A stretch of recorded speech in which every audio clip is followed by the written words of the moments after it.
ప్రధాని నరేంద్ర మోదీతో జరిగిన సమావేశంలో ఎలన్ మస్క్ పిల్లలు కనిపించడం అందరి దృష్టిని ఆకర్షించింది. వారితో మోడీ ముచ్చటించడం, పిల్లలు నేల మీద కూర్చొని ఆడుకుంటున్న దృశ్యాలు సోషల్ మీడియాలో వైరల్ అయ్యాయి. చాలా మంది పిల్లలు చూడలేని ప్రదేశాలకు కూడా తన పిల్లలను తీసుకెళ్తుంటారు మస్క్. విదేశీ నేతలతో సమావేశాల దగ్గర నుంచి space X launch control room వరకు మస్క్ పిల్లలు తండ్రికి సంబంధించిన పలు వ్యాపార వ్యవహారాలు, రాజకీయ కార్యక్రమాలలో కనిపిస్తూ ఉంటారు. అయితే ఆయన ఎందుకు ఇలా చేస్తున్నారు? దీని వెనుక రాజకీయ ఉద్దేశాలు ఏమైనా ఉన్నాయా అనే అనుమానాలు వ్యక్తమవుతున్నాయి.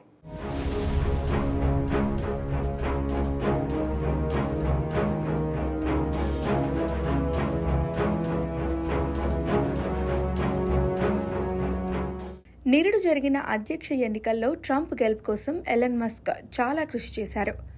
ఆర్థిక వనరులతో పాటు ట్విట్టర్లో ట్రంప్ అనుకూలకంగా ప్రచారం చేశారు. దాంతో ఊహించినట్టే ట్రంప్ గెలిచాక మస్క్కు ప్రభుత్వంలో అధిక ప్రాధాన్యం లభించింది. మస్క్ కోసమే కొత్తగా డిపార్ట్మెంట్ ఆఫ్ గవర్నమెంట్ ఎఫిషియన్సీ విభాగాన్ని ఏర్పాటు చేశారు. దీనికి సంబంధించి అమెరికా రాజధానిలో జరుగుతున్న పలు రాజకీయ కార్యక్రమాలలో మస్క్ పాల్గొంటున్నారు. ఆయనతో పాటు పిల్లలు కూడా తరచూ ఆ కార్యక్రమాలలో ప్రత్యక్షమవుతున్నారు.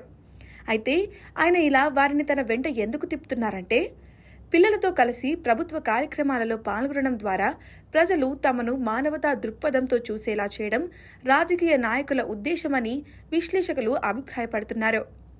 స్కూల్కు వెళ్లే వయసు కూడా లేని పిల్లలను ఇలా ఆఫీస్కు తీసుకురావడం సరికాదంటున్నారు. 30 నిమిషాల ప్రెస్ మీట్ కాన్ఫరెన్స్లో మస్క్ కొడుకు ఎక్స్ బోర్గా ఫీల్ అయినట్లు కనిపించింది. దీంతో అతను తండ్రిని అనుకరిస్తూ సందడి చేశాడు. నేల మీద కూర్చున్న పిల్లాడి వైపు చూసి అక్కడున్న నేతలు కొందరు అతన్ని నవ్వించే ప్రయత్నం చేశారు. ఒక సందర్భంలో ఆ పిల్లాడు ష్ మాట్లాడవద్దు అంటూ సైగ చేశాడు.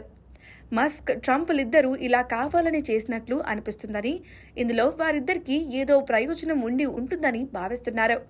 బహుశా ఇదంతా కొన్ని విషయాలపై అందరి దృష్టి మళ్లించి ఇతర విషయాలను ఆకర్షించేలా చేసే వ్యూహంలో భాగం కావచ్చు. అయితే మస్క్ ఇలా పిల్లలను వెంటేసుకుని తిప్పడం కొత్త కాదు. రాజకీయాల్లోకి రావడానికి చాలా కాలం ముందు మస్క్ తన పిల్లలను వెంట తీసుకొచ్చేవారు. దశాబ్ద కాలం కిందట ఆయన తన కెరీర్ నిర్మించుకుంటున్న సమయంలో ఎలక్ట్రిక్ వాహనం టెస్లా అందరి దృష్టిని ఆకర్షించేలా ప్రయత్నిస్తున్న సమయంలో మస్క్ పిల్లలు ఆయనతో కనిపించడం సహజమే అనిపించేది.